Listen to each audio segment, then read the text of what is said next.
Hey folks, just wanted to do a real brief check-in. We are of course past the halfway point. We will have our next weigh-in tomorrow, so Friday, and this is going to be through week 6.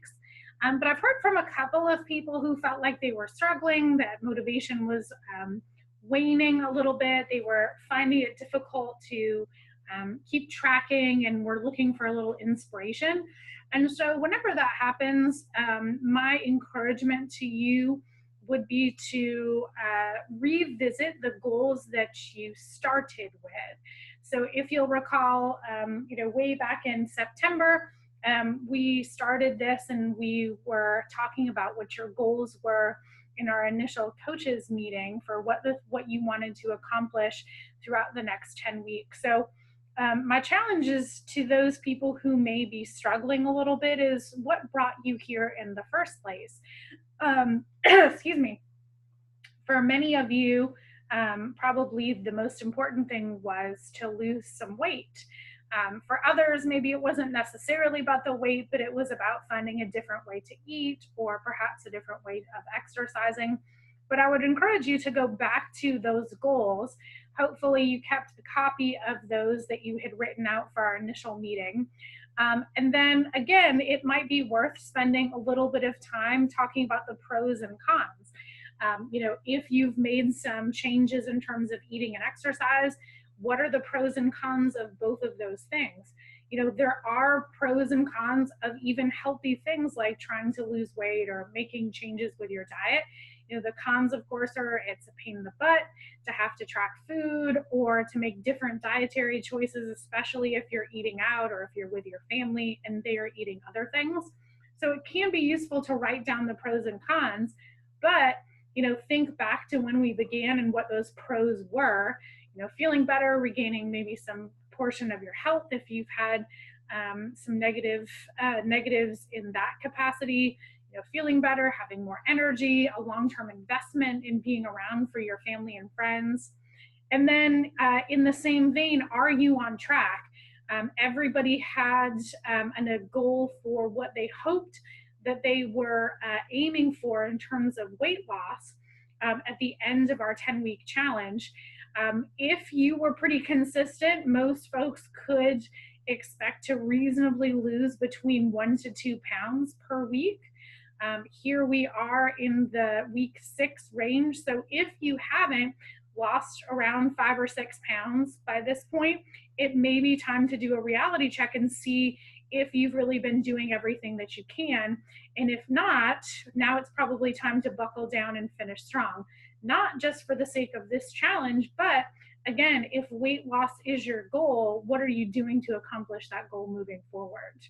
And then if things are not going well, if you feel like, man, I've been doing the things I'm supposed to, I'm tracking my food, I'm getting my exercise, I'm hitting my numbers.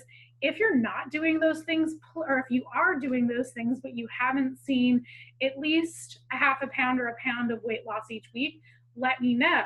Now, in the same vein, if you haven't been doing those things, if you haven't been hitting your numbers, if you haven't been exercising regularly, that's probably what the problem is.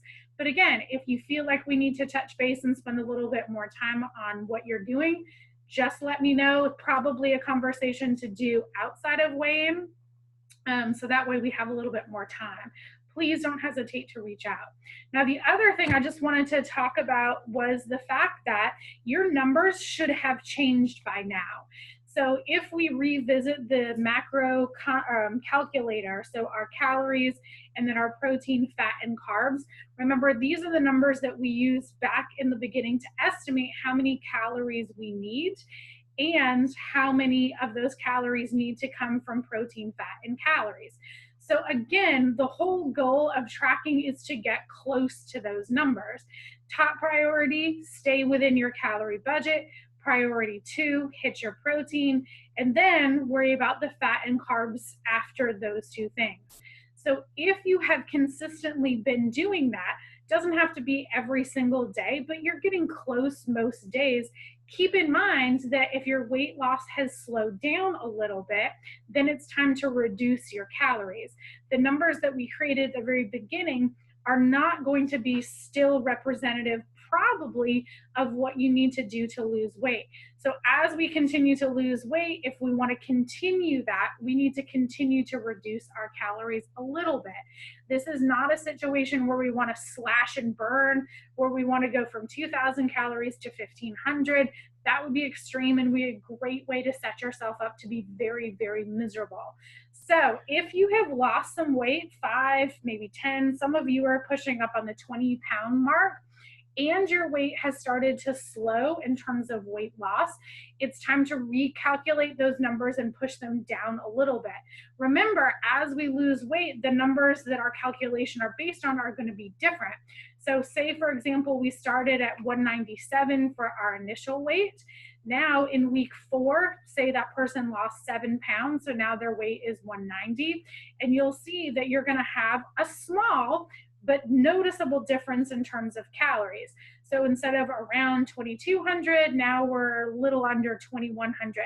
Again, this is not a slash and burn. It should be about 100 calories, maybe 200 calories change as you do these step downs.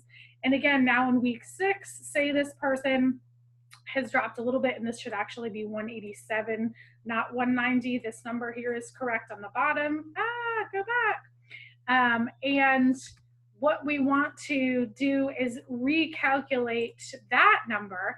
So 187 times 11 equals a little over 2,000 calories. Again, bumping out our different numbers. If you're using MyFitnessPal, which hopefully most people are, then you can just keep the percentages the same, but just have the calorie number change and it'll automatically drop those. So if your weight loss has slowed, it's time to drop the calories a little bit. Please don't slash and burn, something around 100 to 200 calories. And again, we want to try to keep that going.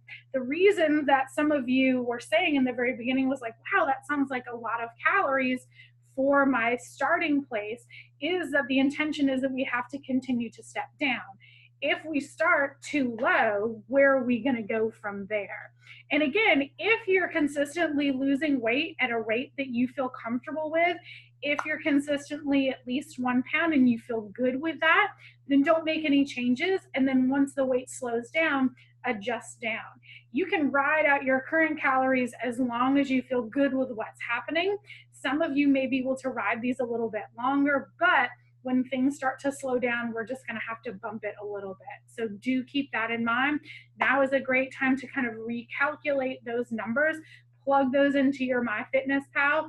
Make sure tomorrow when you come to weigh in that you bring a printout or some kind of hard copy of at least 2 to 3 days of this week's diet journal, and let's check in and see how everything is going. So I hope everybody has a great rest of your day, and I will see you guys tomorrow. Have a good one.